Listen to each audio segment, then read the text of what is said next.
नमस्कार मेरे प्यारे देशवासियों। कल कुछ ऐसे बातें थी जो मैं आप तक पहुंचाना चाहता था। अभी भी वही कोशिश करूंगा। I often wonder what brought me here.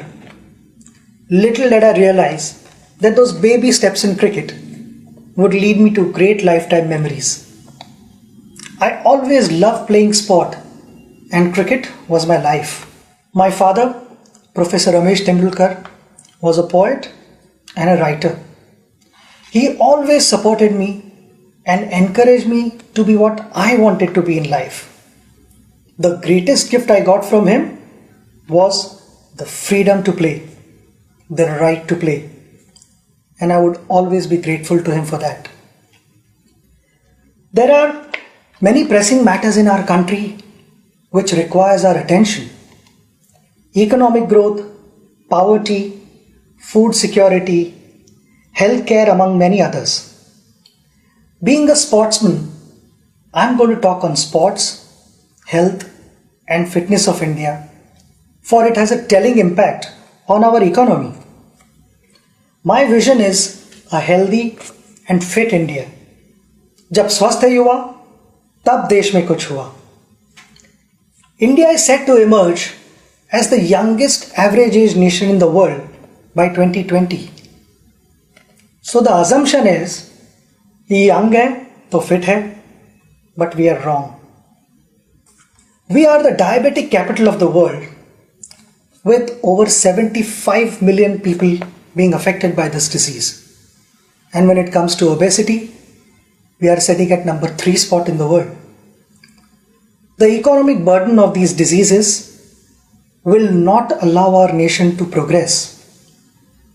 According to a UN report, the impact on the Indian economy of non-communicable diseases from year 2012 to 2030 will be 6.3 trillion US dollars.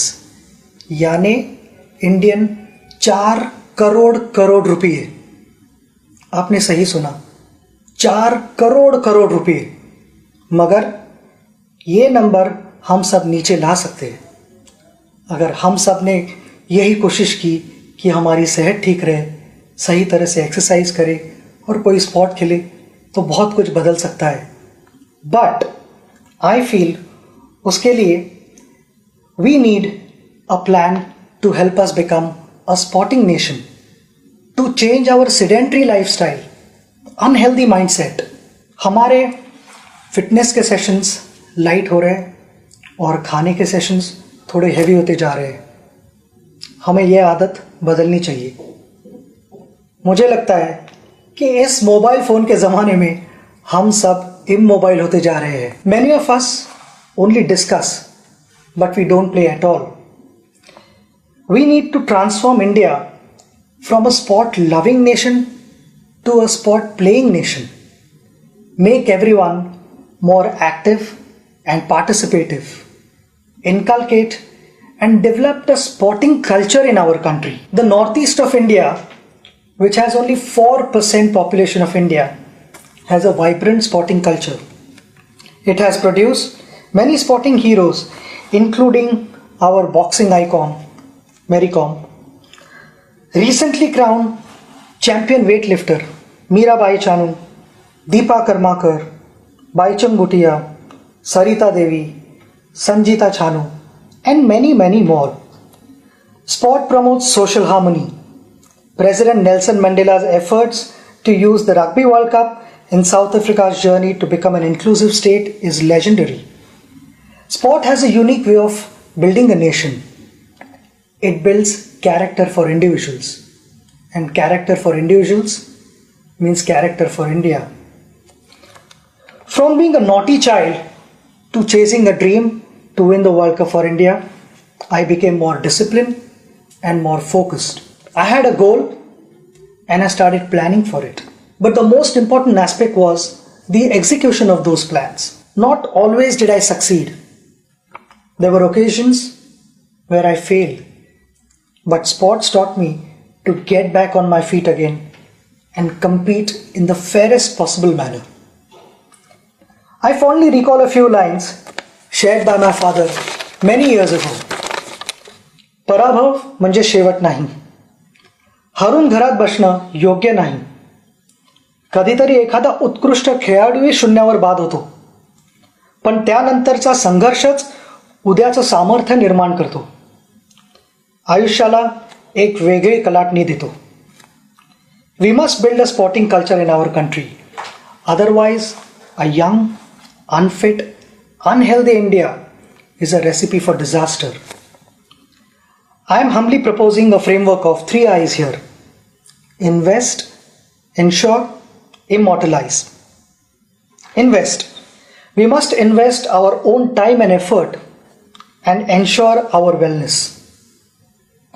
Each one of us needs to start adopting an active sport and play it regularly.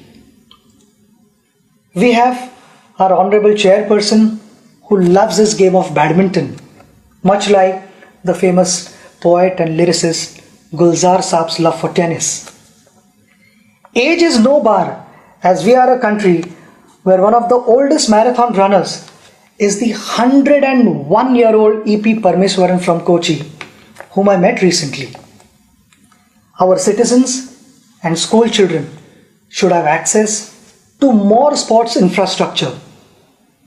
Open spaces and playgrounds should be retained. Along with smart cities, we should look at building smart sport cities. In this context, I appeal to the Honorable Minister for Corporate Affairs, Arun Jaitley ji, to kindly consider a percentage of CSR spends be made compulsory for the development of sports infrastructure. At a policy level, sport should be at par with any other subject in schools. Children representing school, district, state or country should get added marks or grades. This has been an area that I have been pursuing since the beginning of my tenure. I am grateful that it is indeed under serious consideration with the HRD and sports ministries working together on the same. जब घर में बेटी पैदा होती है तब हम कहते हैं लक्ष्मी घर आई है. उस लक्ष्मी को लक्ष्मी की तरह रखना हमारे हाथ में है. Daughters of India have shown what they are capable of with champions like Sindhu, Sakshi, Saina, Sania, Mithali, and the list goes on and on. When dreams don't discriminate, then why do we? I want to appreciate their parents, their family members, their coaches, their friends for helping them, for encouraging them, and that is the only reason they have reached here. My message to parents is to give equal support and encouragement to their daughters and sons, and they will make them proud. Before the Olympics or a major sporting event, our expectations go skyrocketing. I realize that things are changing for the good and that we have adopted a long-term approach on preparation. Along with early identification of talent, we must also have a dedicated squad guiding our athletes' preparations. And I feel it is extremely important to have a full-time support staff around our athletes, and winning medals should become their target as well. Last year, before the Olympics, one of our wrestlers was traveling to America for better sparring partners and to learn modern methods of wrestling. Could we have got them to India instead and used Digital India to share their training sessions with the rest of our coaches? And I'll back that up with my conversation with our badminton icon Pulela Gopichand, who said there is abundant badminton talent in India, but he was concerned about the coaching standards in our country. Persistence, preparation and practice will help us achieve our targets. I know there is no glory in practice, but without practice there is no glory either. In short, financial security is often a challenge when any sports person decides to focus on sports alone as their career. I am sure our colleague and former India hockey captain Dilip Tirki will agree that in most cases, the sporting career ends at the early age of 35-40 years. Ironically, it is an age when a professional's career usually takes off or is rather stable.